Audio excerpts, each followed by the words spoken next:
찬송가 88장입니다.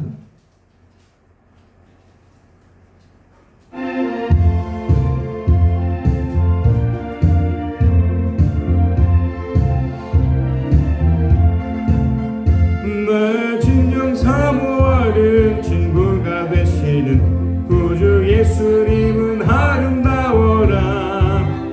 사하 밑에 백합하여 빛나는 새벽별 주님 형을 길 아주 없도다.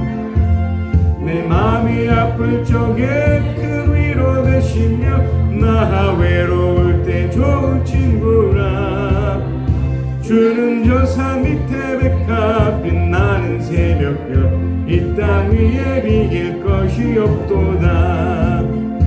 내 맘의 모든 염려 이 세상 고락도 주님 항상 같이 하여 주시고, 시험을 당할 때에 악마의 계교를 즉시 물리치사 나를 지키네. 온 세상 날 버려도 주 예수 안 버려 끝까지 나를 돌아보시니. 주는 저 산 밑에 백합 빛나는 새벽별 이 땅 위에 비길 것이 없도다. 내 맘을 다하여서 주님을 따르며 길이 길이 나를 사랑하리니. 물이 두렵지 않고 잔검도 겁없네. 주는 높은 산속 내 방패시라. 내 영혼 먹이시는 은혜 누리고 나 친히 주를 뵙기 원하네. 주는 저 산 밑에 백합 빛나는 새벽별 이 땅 위에 비길 것이 없도다. 아멘. 이번 주간 주신 하나님의 말씀입니다. 요한복음 2장 1절에서 11절 중에서 오늘은 우리 4절부터 6절까지 이렇게 하겠습니다. 4절에서 6절까지 8절까지 죄송합니다. 4절에서 8절까지만 읽겠습니다. 2장 4절 교독합니다. 예수께서 어머니에게 말씀하셨다. 여자여 그것이 나와 당신에게 무슨 상관이 있습니까? 아직도 내 때가 오지 않았습니다. 그 어머니가 일꾼들에게 이르기를 무엇이든지 그가 시키는 대로 하세요 하였다. 그런데 유대 사람의 정결례법에 따라 거기에는 돌로 만든 물 항아리 6이 놓여 있었는데 그것은 물 두세 동이들이 항아리였다. 예수께서 일꾼들에게 말씀하셨다. 이 항아리에 물을 채워라. 그래서 그들은 항아리마다 물을 가득채웠다. 함께 8절. 예수께서 그들에게 말씀하시기를 이제는 떠서 잡치를 맡은 이에게 가져다 주어라 하시니 그들이 그대로 하였다. 아멘. 주일 설교를 통해서 여러분 충분히 이제 숙지를 하셨겠지만 하나님께서 어떤 결과를 만드십니다. 문제는 그 결과를 만드는 과정에서 우리 역할이 있습니다. 그러니까 이것을 놓치기도 하고 또 하나님이 보실 때 교만이라고 할 때는 그 결과가 마치 자신의 노력으로만, 그러니까 사람들의 노력으로만 이루어졌다라고 했기 때문에 이것을 하나님은 교만이라고 여기시는 거예요. 하나님이 자신의 노력도 사람의 노력도 충분히 활용하시고 또 때로는 그렇게 하도록 요구하시지만 결국 이 결과는 누가 만들어낸 겁니까? 하나님이 만들어내는 겁니다. 우리 인생의 마지막에 결과가 있습니다. 열매를 맺는 거죠. 근데 그 열매는 하나님이 하시는 겁니다. 그 과정 속에 우리 역할이 분명히 있긴 하지만 하나님이 하셨기 때문에 결국 내 진정 사모하는 친구가 되신 주님이 하셨다라는 고백을 하는 것이 가장 현명하죠. 그 과정에서 하나님은 뭘 보고 싶어 하시냐면 우리의 노력 또 우리의 어떤 최선을 다하는 모습 그 과정 안에 그 신앙적 태도를 원하십니다. 우리 노력 중에 그 신앙적 태도가 어떻게 보면 결정적인 무언가를 이렇게 작용케 하는 결과를 낳거든. 그러니까 이것을 놓칠 때 가나 혼인 잔치에서 분명 우리는 그 혼인 잔치를 혼인 잔치답게 하는 아주 중요한 물질이었던 이 포도주가 떨어졌을 때 반을 보았습니다. 마리아가 어떻게 했고 또 하인들이 어떻게 했고 그 과정에서 한 번 고비가 있었죠. 예, 맞습니다. 예수님이 이것이 나와 무슨 상관이 있습니까? 어머니 왜 나에게 부탁합니까? 이건 나와 관련도 없고 어머니가 그렇게 부탁을 해도 이런 일은 일어나지 않습니다. 라고 어쩌면 하나님의 테스트인 거죠. 우리에게 믿음을 요구하실 때도 이런 테스트가 필요합니다. 왜냐하면 우리 스스로도 검증이 돼야 되지 않습니까? 하나님 보실 때 어떠한가를. 그래서 삶의 여정이 아무리 곤란해도 어려워도 하나님은 우리 중심 안에 있는 그 태도를 보고 싶어 하는데 놀라운 것은 이 마리아가 긍정적으로 반응을 해요. 그럼에도 불구하고 포도주가 떨어졌고 그래서 이제 끝이다 라는 상황 속에서도 마리아는 그전에도 하나님의 기적을 경험했던 이 마리아였기 때문에 어쩌면 이것이 하나의 좋은 도구가 되었는지 오히려 더 적극적으로 주님을 의지하는 모습으로 나갑니다. 하인들에게 얘기를 하죠. 무엇이든지 그가 시키는 대로 하세요. 이런 반응이 쉽지 않습니다. 이왕 노력을 할 거 한번 이렇게 해보는 거죠. 어쩌면 신앙적인 것도 답이 없이 보이는 것처럼 하나님의 침묵처럼 보이는 시간이 된다 하더라도 주님 시킨 대로 해봅시다. 또 놀라운 것은 하인들의 반응이었습니다. 하인들 역시도 마리아가 어떻게 보면 자신들 주인이 아닐 수 있지 않습니까?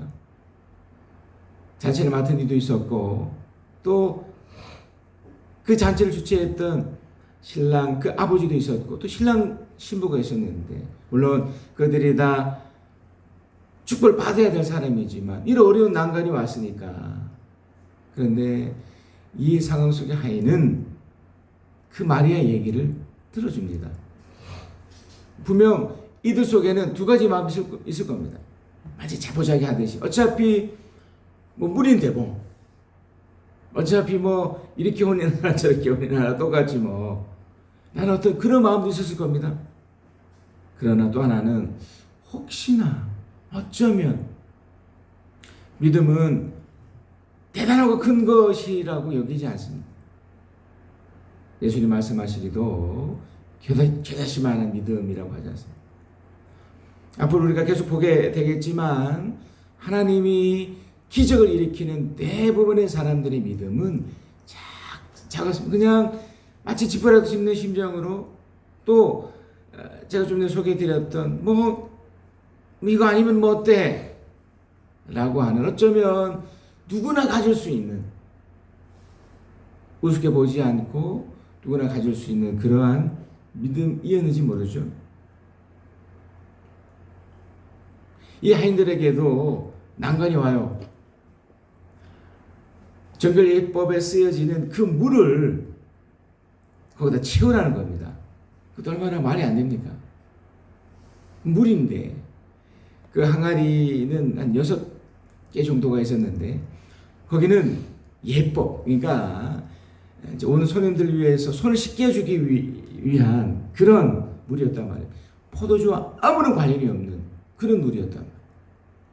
하인들 입장에서도 마리아처럼 이게 나와 무슨 상관이고 내가 이걸 왜 해야지? 라고 여겼을지 모릅니다. 주님이 뭐라 말씀하시냐면 이 항아리에 물을 채워라 그랬기 때문에 하지 않아도 돼요. 느끼지 않는데 그리고 상식적이지 않잖아요. 우리가 때는 상식적으로 살아가지만 신앙은 결코 상식적인 것에 반대잖아요. 기도라는 것이 단순하게 생각해 보면 이 기도라는 것이 무엇을 해낼 수 있습니까? 눈에 보이지 않는 어떤 하나님에게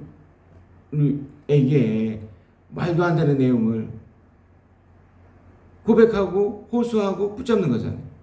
그리고 조금 후에 이 예레미야의 기도도 들어보겠지만 이런다고 세상이 바뀌어집니까? 이런다고 달라지겠냐 이 말이에요. 우리가 기도한다고 그렇지 않을까요? 우리는 충분히 이렇게 생각할지 모르지만 이 하인은 어떻게 했나요? 그래 뭐 유명한 말이죠. 믿져야 본전 아닙니까? 뭐 이런 비즈니스들이 하는 말들이 있겠지만 결국 그들이 그걸 따라합니다. 또 놀라운 것은 거기에 한술 더 떠서 이걸 잔치 맡은 이에게 갖다 주라는 거예요. 하인들 입장에서도 이게 말이 안 되는 거잖아요. 누가 봐도 혼나는 짓이잖아요. 하인들 입장에서. 물이잖아요, 물. 지금 포도주가 떨어졌는데 이걸 갖다 주라니. 그러니까 둘 중에 하나죠. 하나는 정말 미쳤거나 또 하나는 정말 믿었거나 그렇지 않겠습니까? 이런 일이 가능하려면 이게 결국 우리는 두 번째로 나가야 돼요. 눈에 보이지 않는 하나님이지만 뭔가 하신다. 그래서 그것이 안 바뀐다 하더라도 하나님 뭔가 하시겠지. 현대인의 성경이 보니까 그 물을 떠서 가져갔었을 때, 그러니까 그때까지 아직도 물이었죠. 근데 이 잔치 맡은 이가 맛보았을 때 포도주가 되어 있었던 거예요. 하나님이 역사하실 때가 분명히 있습니다. 그러나 그 과정 속에서 하나님 우리 믿음을 보고 싶으시고 분명히 포도주가 떨어졌지만 하나님께서는 이 상황 속에 마리아와 이 하인의 그 작은 믿음을 보셨고 하나님이 그 작은 믿음을 사용하셔서 물이 변화의 포도주가 되어서 하나님의 원래 의도 신랑 신부가 축복이 되고 행복하게 살기 원했던 그 마음이 계속 진행되도록 역사했습니다. 무려 7일 동안 일주일 내내 하나님의 역사가 일어나는 그 정점에 이들의 믿음을 사용하셨던 겁니다. 상황 힘들고 어려울 때 지금 하나님 없이 보이는 이 상황마저도 우리는 단순하게 하나님이 반드시 우리에게 어떤 형태로든 축복하실 것을 믿고 나간다면 어떻게 될까요? 자, 이제 예레미야의 말씀을 한 번 더 보겠습니다. 예레미야 메시지를 통해서 이 기가 막힌 상황에 예레미야가 철저하게 이 마리아와 이 하인이 했던 것처럼 믿음의 그 태도를 가지고 기도하는 사람으로 나갑니다. 어떻게 되었을까요? 자, 예레미야서 18장에서 22장까지인데요. 내용이 제법 깁니다. 중간중간 내용들을 제가 이렇게 지각해서 이렇게 나누겠습니다. 자, 119페이지 예레미야 18장에서 22장입니다. 유튜브를 통해서 참여하신 분들 잘 따라오십시오. 자, 18장 1절. 이것을 주님께서 예레미야에게 하신 말씀이다. 너는 어서 토기장의 집으로 내려가거라. 거기에서 내가 너에게 나의 말을 선포하겠다. 그래서 내가 토기장의 집으로 내려갔더니 토기장이가 마침 물레를 돌리며 일을 하고 있었다. 그런데 그 토기장이는 진흙으로 그릇을 빚다가 잘 되지 않으면 그 흙으로 다른 그릇을 빚었다. 그때 주님께서 나에게 이렇게 말씀하셨다. 이스라엘 백성아, 내가 이 토기장이와 같이 너희를 다룰 수가 없겠느냐. 나 주의 말이다. 이스라엘 백성아, 진흙이 토기장의 손 안에 있듯이 너희도 내 손 안에 있다. 내가 어떤 민족이나 나의 뿌리를 뽑아내거나 그들을 부수거나 멸망시키겠다고 말하였더라도 그 민족이 내가 경고한 제약에서 돌이키기만 하면 나는 그들에게 내리라고 생각한 제약을 거둔다. 그러나 내가 어떤 민족이나 나를 세우고 심겠다고 말하였더라도 그 백성이 나의 말을 순종하지 않고 내가 복이 약한 일 하기만 하면 나는 그들에게 내리기로 한 약속을 그 복을 거둔다. 놀랍죠? 그러니까 하나님도 우리를 아주 단순하게 다루시는 겁니다. 물론 상황은 복잡할 수 있지만 우리는 단순하게 그 마리아와 이 하인이 취했던 하나님의 기적을 하기 위해서 우리 주님이 토기장이구나. 이 어려운 상황 속에 내가 그 믿음을, 그러면 주님이 이 상황이 힘든 이 토기장이가 빚는 것처럼 이렇게 빚다가 하나님의 사람들이 나를 찾네? 다시 그 멋진 그릇으로 비전으로 내시는 거죠. 그래서 그렇지 않으면 다시 섞어서 다시 그렇지 않게 한다는 거예요. 그런데 그 가나혼인 잔치에도 그 술이 떨어졌을 때 분명 포기했던 돌아갔던 사람도 분명히 있었을 겁니다. 그러니까 여기 있는 이 예레미야 요 시대 때도 그러니까 예레미야 얘기잖아요. 주님께서 하셨던 말씀이지만 예레미야 그러니까 이걸 굉장히 우습게 보고 함부로 읽었던 사람들 대부분이었습니다. 자, 그래서 13절 보세요. 그러므로 나 주가 말한다. 누가 이와 같은 말을 들어보았는지 세계 만민에게 물어보아라. 전혀 이스라엘은 너무 역교를 저질렀다. 자, 16절. 그들이 사는 땅을 황폐하게 만들어 영영 비웃음거리가 되게 하니 그곳을 지나가는 사람마다 놀라서 머리를 흔들며 비웃는다. 내가 그들을 원수 앞에 흩어버리기를 동포로 흩어버리듯 할 것이며 그들이 재난을 당하는 날 내가 그들에게 등 돌리고 내 얼굴을 보이지 않을 것이다. 왜냐하면 주님이 이런 경고가 있었음에도 그들이 어떻게 했나요? 따르지 않았어요. 우습게 봤어요. 떨어졌음을 보면서 돌이키거나 어떻게 해야지 라고 여기지 않고 어떻게 합니까? 오히려 더 파장 분위기, 끝장 분위기가 된 거예요. 심지어 그 당시에는 예레미야를 암살할 무엇까지 갖게 됩니다. 18절 이 백성이 나를 두고 이르기를 이제 예레미야를 죽일 계획을 세우자. 이 사람이 없어도 우리에게 율법을 가르쳐줄 제사장이 있고 지혜를 가르쳐줄 현자가 있으니 말씀을 전해줄 예언자가 있다. 그래도 맞아요. 하지만 예레미야가 정당하게 올바른 걸 얘기하고 있잖아요. 근데 그걸 듣고 싶지 않은 거예요. 그래서 예레미야가 기도를 합니다. 이 기도가 무서운 기도예요. 그러니까 여러분 이 기도를 배울 필요가 있습니다. 왜냐하면 어떻게 됐든 하나님은 흙과 백이에요. 우리 스스로는 회색을 만들 수 있을지 몰라도 하나님은 흙과 백입니다. 그래서 예레미야가 어떻게 보면 너무 무시무시한 기도를 하는데요. 자, 보세요. 19절부터 읽습니다. 주님, 저의 호소를 들어주십시오. 원수들이 저를 두고 하는 말을 들어보십시오. 선을 악으로 갚아도 되는 겁니까? 그런데도 그들은 제 목숨을 노려서 함정을 받습니다. 제가 주님 앞에 나서서 그들을 비명한 것, 주님께서 그들을 보시고 진노하셨지만 주님의 진노를 풀어드리려고 그들을 생각하면서 주님의 은혜를 간구한 것을 기억하여 주십시오. 그들이 이렇게 배은망덕하니 그들의 아들, 딸들이 굶어 죽거나 전쟁에서 죽게 하여 주십시오. 무서운 기도죠. 그들의 아내들이 아들, 딸들 잃게 하시고 남편들을 잃어 과부가 되게 하여 주십시오. 장전들은 전쟁터에서 칼에 찔려 죽게 하여 주십시오. 그들이 저를 잡으려고 함정을 받고 제 발을 걸리게 하려고 올가미들을 숨겨놓았으니 주님께서 그들에게 약탈하는 자들을 졸지에 보내주셔서 그들의 집집마다 울부짖는 소리가 터져나오게 하여 주십시오. 주님, 저를 죽이려는 그들의 모든 흉계를 주님께서는 다 아시니 그들의 죄악을 용서하지 마시고 그들의 허물을 가볍게 다루지도 마시고 주님께서 진노하시는 날에 그 주님 앞에 거꾸로 죽게 하여 주십시오. 예레미야가 이런 기도를 했네요. 그러니까 여러분 똑같습니다. 하나님의 사람들을 여러분이나 저를 함부로 여기는 사람들 하나님이 똑같이 다루십니다. 예레미야 우리가 뭐가 다릅니까? 예레미야는 하나님 말씀 앞에 몸부림처럼 살려고 하는 사람. 마치 오늘 본문에 나타났던 이번 주 주때 말씀처럼 이 마리아와 하인처럼 이런 믿음으로 이렇게 살려는 사람들을 어떻게든 해코지 하는 사람이 분명히 있거든요. 저 많이 겪었습니다. 이 교회 속에서도 5년에 있는 동안.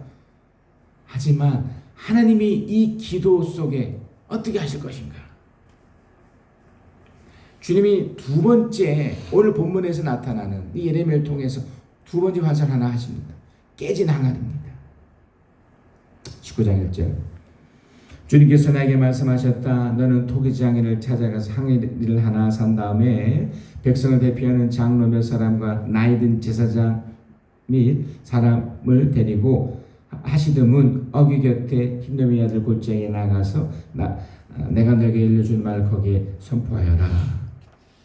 그러면서 그 이유를 쭉 설명을 해요. 바로 너희들이 죄를 저질렀기 때문이다. 그렇게 쭉 한 다음에 10절입니다.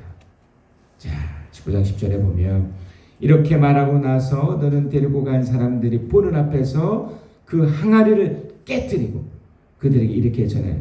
만군의 주가 말한다. 토기 그릇은 한번 깨지면 다시 원상태로 쓸 수 없다. 나도 이 백성과 이 도성을 토기 그릇처럼 깨뜨려 버리겠다. 토기처럼 빚었다가 완성을 해놨어요. 그런데 하나님을 저버리자 깨뜨려 버리겠다. 그러면 더 이상 시체를 묻을 자리가 없어서 사람들이 또 뱃새끼까지 시체를 묻을 것이다. 14절. 예레미야는 주님께서 예언하라고 보내신 도벳에서 돌아와 주님의 성전들에서 모든 백성에게 말해요. 나 만군의 주 이스라엘 하나님이 말한다. 이 백성이 고집을 부려 나의 말에 순종하지 않으므로 이제 내가 이미 선포한 그 모든 재앙을 이 도성과 거기에 딸린 모든 성 위에 내리겠다. 이 과정에서도 이 예레미야를 우습게 보는 사람이 있었어요. 이 바스홀이라는 사람. 이후에 또 동명이인이 또 나오긴 하지만 그 제사장 바솔과 또 다른 사람이에요. 바솔. 임델의 아들로서 제사장이면서 주님의 성전의 총감독을 일하는 굉장히 제사장이지만 이렇게 높은 바솔이 이렇게 예언한 예레미야의 모든 말을 듣고서 예언자 예레미야를 때리고는 오늘 보니까 주먹 치다예요. 때리고 그에게 착고를 채워서 주님의 성전 위쪽 베냐민 대문 근처에다 가두었다. 다음날 아침에 바수올이 예레미야를 착고를 풀어줄 때에 예레미야는 그에게 이렇게 말했다. 이전에 예레미야가 기도했던 것처럼 얘기를 합니다. 주님께서 이제는 당신의 이름을 바수올이라 부르시지 않고 마골 및 사빕이라고 부르실 것이요. 이 뜻이 뭐냐면 사방의 두려움이라는 뜻으로 예레미야를 나무 고랑에 채워 성전 문에 메었던 바솔 제사장에게 예레미야를 펼칩니다. 이는 예루살렘이 바벨론에 의해 사방으로 포위되었다가 멸망당할 것을 암시하는 일입니다. 그러니까 이 바솔이 어떻게 보면 이스라엘 전체를 대표하는 모습이에요. 예레미야를 함부로 취급해버렸기 때문에 우습게 봤기 때문에 실제로 때리고 가둬버렸잖아요. 그래서 4절 당신을 두고 주님께서 나에게 이렇게 말씀하셨소. 내가 너와 내 모든 친구들에게 두려움이 되게 할 것이니 너는 네 친구들이 원수의 칼에 쓰러지는 것을 네 눈으로 직접 볼 것이다. 또 내가 유대 백성을 모두 바벨론의 왕의 손에 넘겨주면 그 왕은 백성은 더러는 바벨로니아로 사로잡아가고 또는 칼로 죽일 것이다. 6절. 그리고 바수오라 너와 내 집에 사는 사람은 포로가 되어서 바벨론으로 끌려갈 것이니 너는 내 거짓 예언을 들은 네 모든 친구와 함께 거기에 죽어 그곳에 묻힐 것이다. 우습게 봤기 때문에 그리고 함부로 여겼기 때문에 똑같습니다. 지금 시대에도 하나님의 사람들을 그렇게 여길 때 하나님은 절대로 가만히 않으세요. 그런데 예레미야가 계속 이렇게 어려움을 겪잖아요. 본인도 어려움을 겪자 본인도 이제 불평을 해요. 얼마나 많이 당했겠습니까? 아무도 이런 역할을 하지 않으니까 얼마나 많이 당했겠어요. 그래서 본인 스스로가 하소연을 하는 겁니다. 7절. 주님께서 나를 속이셨으므로 내가 주님께 속았습니다. 아니잖아요. 속인 게 아닌데도 주님께서 나보다 더 강하셔서 날 이기셨으므로 내가 조롱거리가 되니 사람들이 날마다 나를 조롱합니다.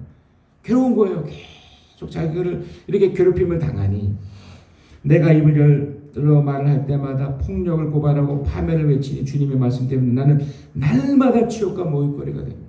실제로 우리가 이런 꼴이에요. 제가 함부로 다른 사람들 앞에 목사라고 하지 않은 이유가 보세요. 지금도 이 시대에, 지금 이 시대에도 이 코로나 확진 환자, 비록 이단이었지만 신천지가 그랬고요. 지금 기성교회라고 하는 그 교회들도 지금 그 수도권에서는 또 교회 문을 닫게 생겼습니다. 확진 환자가 또 나와서. 가만히 생각해 보세요. 그 확진 환자 그들도 사실 어딘가로부터 전파를 받았던 거 아닙니까? 근데 1순위가 되는 거예요. 웃기잖아요. 타겟이 되는 거예요. 웃깁니다. 예레미야가 이런 꼴을 당합니다. 또 그렇게 되다가, 자, 11절에 그러나 주님은 내 옆에 계시는 힘센 용사이십니다. 그러므로 나를 박해하는 사람들이 힘도 쓰지 못하고 쓰러질 것입니다. 이처럼 그들이 실패해서 그들의 영혼이 잊지 못할 큰 수치를 당할 것입니다. 만군의 주님은 의로운 사람을 시험하시고 생각과 마음을 감찰하는 분이십니다. 내 억울한 사정을 주님께 아뢰었으니 주님께서 그들의 내 원수를 갚아주십시오. 내가 그것을 보기를 원합니다. 얼마나 답답했겠습니까? 이 기간이 약 24년쯤 돼요. 약 20여 년간 아직 멸망을 안 했으니까 계속 이 공식적으로 이 감옥에 갇힌 게 예레미야가 총 3번쯤 됩니다. 성경에 이렇게 보면 들어갔다 나오고, 그러니까 단순히 하나님 말씀을 전했다는 이유예요. 이것 때문에, 그것도 부정적인 얘기를 했다는 이유로 하나님께 돌아오게 하는 수단이었는데, 이게 억울한 일을 계속 당하죠. 그래서 16절에 바로 그 사람은 주님께 사정이 없이 뒤엎어 놓으신 성읍들처럼 되어서 아침에는 울부짖는 고통소리가 듣고 대낮에는 전쟁의 함성을 들었어야 했는데 내가 모태에서 죽어 어머니가 나와 무덤에 되었어야 하는데 내가 영원히 모태 속에 있어야 했는데 어찌하여 이 몸이 모태에 나와 이처럼 고난과 고통을 겪고 나의 생을 마치는 날까 이러한 수모를 받는가. 20년 넘게 너무나. 그러면서 예루살렘의 멸망이 예고됩니다. 아니, 멸망되지 않았어요. 멸망이 예고돼요. 21장 1절 시드기야 왕 말게의 아들 바수홀과, 이게 이전에 쳤던 그 바수홀과 달라요. 이 사람은 또 미세의 아들 스바냐, 이것도 이제 스바냐 선지자도 달라요. 선지자를 예레미야에 보냈을 때 주님께서 그들에게 전할 말씀 예레미야에게 주셨다. 2절 그때에 그들이 와서 이렇게 막 제발 우리 멸망하지 않도록 주님께 간절히 기도하여 주십시오. 이렇게 하자. 자, 8절입니다. 21절 8절. 너는 이 백성에게 이렇게 전하여라. 나 주가 말한다. 내가 너희 앞에 생명의 길과 죽음의 길을 둔다. 보세요. 생명의 길과 죽음의 길을 뒀다고 그래요. 이 도성 안에 머물러 있는 사람은 전쟁이나 기근이나 연병으로 죽을 것이다. 그러나 지금 너희를 에워싸고 있는 바벨로니아 군대에 나가 항복하는 사람은 죽지 않을 것이다. 그 사람은 적어도 자신의 목숨만은 거질 것이다. 그러니까 하나님이 그나마 그 전에 완전히 돌이키면 더 좋을 뻔했지만 그 상황 속에서도 기회를 또 주시는 겁니다. 유다 왕실에 내릴 심판. 유다 왕실. 자, 11절. 이제 유다 왕실에 말한다. 너희는 나 주의 말을 들어라. 다윗의 왕가는 들어라. 나 주가 말하는 아침마다 공의로운 판결을 내려라. 너희는 고통받는 사람들을 구하여 주어라. 억압받는 사람들의 손에서 그를 건져 주어라. 그렇지 않으면 그들의 악행 때문에 나의 분노가 불처럼 일어나서 붙을 것이니 아무도 끌 수 없을 것이다. 그러면서 22장 유다 왕실에 대해 직접적으로 말씀하십니다. 자, 6절입니다. 이것은 나 주가 유다 왕실을 두고 한 말이다. 내가 나에게 길앗과도 같고 레바논 산 꼭대기에 같았으나 이제는 내가 너를 사막으로 만들고 아무도 살지 않는 성으로 만들겠다. 내가 너를 무너뜨릴 사람들을 불러다가 그들에게 연장을 마련해 줄 것이니 그들이 너의 가장 좋은 백한 걸 찍어내어 불 속에 집어 던질 것이다. 왜 이렇게 하시냐면 8절에 나오죠.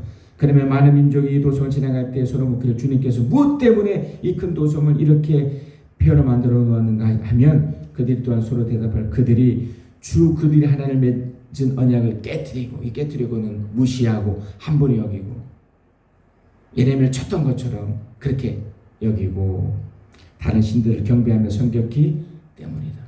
하나님으로서 당연히 하실 수 있는 일이죠. 살롬왕. 이 살롬왕이 누구냐면 그 유다 유다 왕 중에 요아스예요. 그의 요아스의 아들.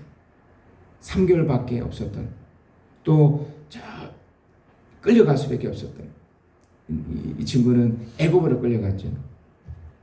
10절 너희의 죽은 왕 때문에 울지 말며 그의 죽음을 슬퍼하지 말아라. 오히려 너희는 잡혀간 왕을 생각하여 슬피 울어라. 11절 부왕 요시야를 대리이어서 유다 왕이 되어 다스리다. 이곳에서 포로로 되어 잡혀간 유다 왕 요시야 아들 살롬, 이게 요아스예요. 애굽 누구에서 이제 결국 또 제거가 되는데, 두고 주님께서 말씀, 그는 영영 이곳으로 돌아오지 못할 것이다. 그는 잡혀간 곳에서 죽을 것이며 그 땅에서 다시는 보지 못할 것이다. 요아김, 이제 요아김이 또 다른 아들이에요. 이 아들도 마찬가지입니다. 18절 그러므로 주님께서 유다 왕 요시야 아들 요아김을 두고 이렇게 말씀하신다. 11년 정도 다스려요. 아무도 요아김의 죽음을 애도하지 않을 것이다. 남자들은 슬프다 하지 않고 여자들 애석하다 하지 않을 것이다. 슬픕니다 임금님, 슬픕니다 폐하 하며 애곡하는 사람도 없을 것이다. 사람들 그를 끌어다가 예루살렘 성문 밖으로 멀리 내던지고 마치 나가기 전에 묻어버릴 것이다. 이 요아김이 정말 악한 왕이 돼버려요. 어떻게 보면 자기 형이 그렇게 됐은 걸 보면 돌이켜야 되는데, 그리고 이제 또 한 사람이 나와요. 물론 이제 예루살렘의 탄식이 또 나옵니다. 유다 지역의 탄식이잖아요. 자, 20절 예루살렘아 너는 레바논 산에 올라가 통곡하여라. 바산 평야에서 소리를 지르고 아바람 산 등에서 통곡하여라. 너희 모든 동맹국이 멸망하였다. 그러면서 자 요아킨 왕입니다. 128페이지입니다. 하나님께서 요아킨 다음이 또 시드기야입니다. 또 이제 그 다음에 또 11년 후에 이제 완전히 멸망되는 그 전 단계 요아킨. 요아킨은 요아킴의 아들이에요. 이제 석 달밖에 이렇게 하지 못하는데 고니아라는 별명이 붙은 사람. 하나님의 경고케 하신다는 뜻으로 유다의 19대 왕이 요아킨의 다른 이름입니다. 18세 왕이 올라 3개월밖에 통치하지 못했다. 바벨론의 공격으로 모친과 아들과 함께 포로로 잡혀갔다가 37년 만에 석방되어 돌아옵니다. 나 주의 말이다. 내가 내 삶을 두고 맹세한다. 요아김의 아들 유다 왕 고니아야, 네가 내 오른편에 낀 옥새 가락지라고 하더라도 내가 너를 거기서 빼내버리겠다. 네 목숨을 누리는 사람들의 손과 네가 무서워하는 사람들의 손과 바벨론 왕 느부갓네살의 손과 바벨론의 사람들의 손에 내가 너를 넘겨주겠다. 29절 땅이여 주님의 말씀을 들으라. 나 주가 말한다. 너희는 이 사람을 두고 그는 자녀도 없고 한평생 나를 누리지도 못할 사람이라고 기록하여라. 다윗의 왕에 앉아서 유다를 다스릴 자손이 그에게서 나지